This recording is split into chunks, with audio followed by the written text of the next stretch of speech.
Soon after the U.S. decision to move its embassy in Israel to Jerusalem, the president of Guatemala declared his country would do the same.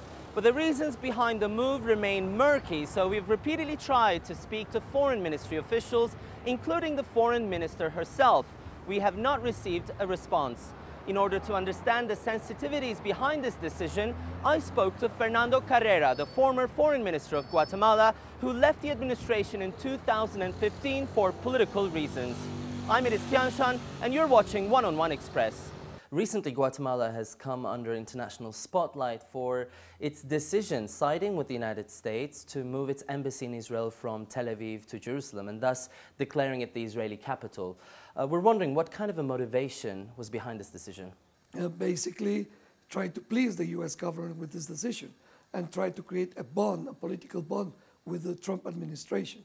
And the reason for that political bond is to try to stop the support of the U.S. to the fight against corruption and against impunity in Guatemala. The U.S. has supported heavily the fight against corruption in Guatemala, and they want the U.S. not to continue to support that effort. So you're saying this was a political decision by the Guatemalan president. Are you suggesting that President Morales was feeling personally threatened?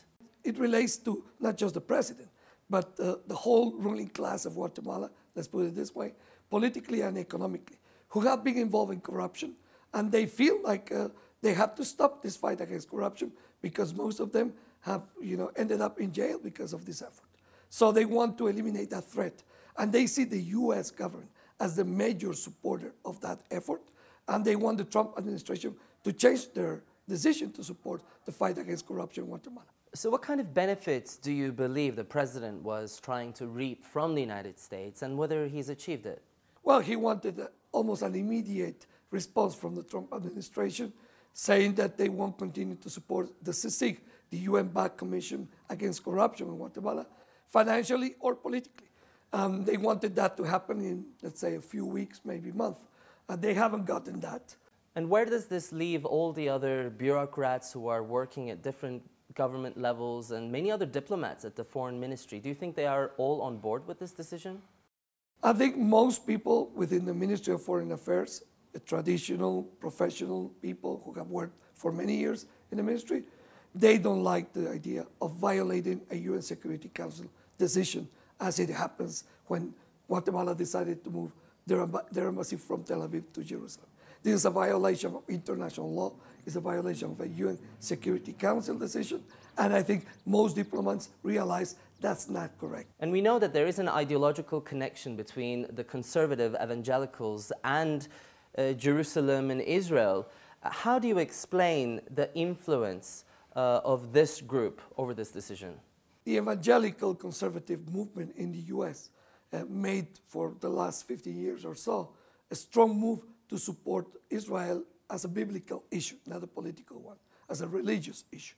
And in Guatemala, we have a large number of people who follow those evangelical conservative groups. Maybe 20% of the population is related to those groups.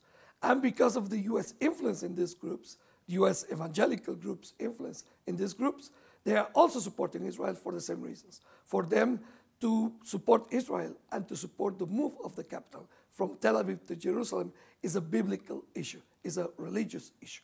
And the president has been linked to them because the president is evangelical, actually.